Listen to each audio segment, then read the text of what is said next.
जय हिंद जय भारत कलयुग के लोगों।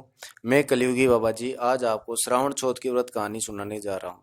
कुछ समय पहले की बात है। विराटनगर शहर में धनराज नामक एक बड़ा सेठ रहता था। सेठ सेठानी दोनों ही चौथ गणेश के अनन्य भक्त थे और सेठानी 12 महीने की 12 सोच का व्रत करती थी तथा दोनों ही चौथ व्रत के दिन बड़ी भक्ति पूर्वक पूजा करके शाम को व्रत खोलते थे और चौथ गणेश की कृपा दृष्टि भी उनके ऊपर बनी हुई थी। उसका व्यापार बहुत ही अच्छा चल रहा था। नगर के बड़े सेठों में उसकी गिनती होती थी। लेकिन धीरे धीरे समय करवट लगने लेने लगा और सेठ को व्यापार में घाटा होने लग गया। लोग सेठ को उधार दिए हुए पैसे खाने लग गए और धीरे धीरे व्यापार में घाटा इतना बढ़ गया कि सबको पैसा बांटने वाला धनराज सेठ को खुद को उधार पैसे लेने की नौबत आ गई और वे पैसे उधार लेने लगा और कर्ज इतना बढ़ता ही जा रहा था। अब ऐसे समय में या तो ये हो सकता है कि भगवान उसकी परीक्षा ले रहा हो जिससे उसकी भक्ति का पता लग सके और उसका मन में चौथ गणेश के विश्वास की परख हो सके। तो इस प्रकार सेठ के बुरे दिन बढ़ते गए और उसे कर्ज मिलना भी बंद हो गया। तो अब सेठ व्यापार की वजह से बहुत परेशान हो गया। लेकिन सेठ सेठानी का चौथ माता पर विश्वास अटूट था। वे रोजाना यही सोचते थे कि एक दिन माता जी की कृपा हमारे ऊपर अवश्य बरसेगी और पहले जैसे ही दिन हो जाएंगे। लेकिन ऐसा नहीं हो रहा था और एक दिन तो हद ही हो गई जब साहूकार लोग सेठ की दुकान पर आकर धावा बोल दिए और अपने पैसे मांगने लगे। तो उन्हें किसी तरह समझा बुझाकर कुछ दिनों का समय और मांगा। उसके बाद दूसरे दिन पास के ही शहर में दूसरे सेठों से पैसे लेने के लिए चला गया जिससे पुराना कर्ज उतार सके और आगे व्यापार कर सके। लेकिन ऐसे लोगों की खबर तो आसपास फैली जाती है, इसलिए उस शहर के सेठों ने भी उसका समय देखकर धन देने से मना कर दिया।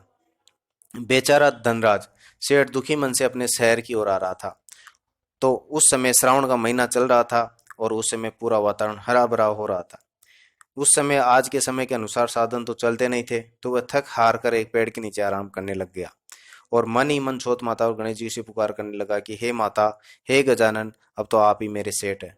मैं सब जगह से हार कर आपके शरण में हूँ, कृपया मेरी सहायता करो। इस प्रकार प्रार्थना कर मन ही मन छोत गणेश को याद करने लगा और शहर की ओर चलने लगा। धीरे धीरे आगे बढ़ने लगा। अचानक ही एक खाई में मिट्टी ढहने से उसका पैर फिसल गया क्योंकि मिट्टी गीली थी, जिससे वो खाई में जा गिरा और अपने भाग्य को दोष देने लगा। फिर ऊपर के लिए जैसे ही चढ़ने लगा तो उसे गिरी हुई मिट्टी के किनारे एक बड़ा सा गड़ा हुआ दिखता है। तो वह जिज्ञासा अनुसार उस गड्ढे को खोदने लग जाता है। वहां उसे दो चूहे दिखाई देते हैं और वहां उनका बिल होता है। तो मिट्टी भी आराम से खुदने लग जाती है। इसी कारण वह मिट्टी ढही थी। फिर एक घड़े को निकालने के बाद उसके पास में ही उसे एक घड़ा और दिखाई देता है और सेठ उसे भी निकाल लेता है। दोनों घड़ों को निकालकर उत्सुकतावश उसे खोलकर देखता है तो उसकी आंखें चौंध दिया जाती है क्योंकि उसमें सोने की मुहरें और हीरे भरे हुए थे। वह चारों ओर देखता है तो उसे उन दो चूहों के अलावा कोई दिखाई नहीं देता।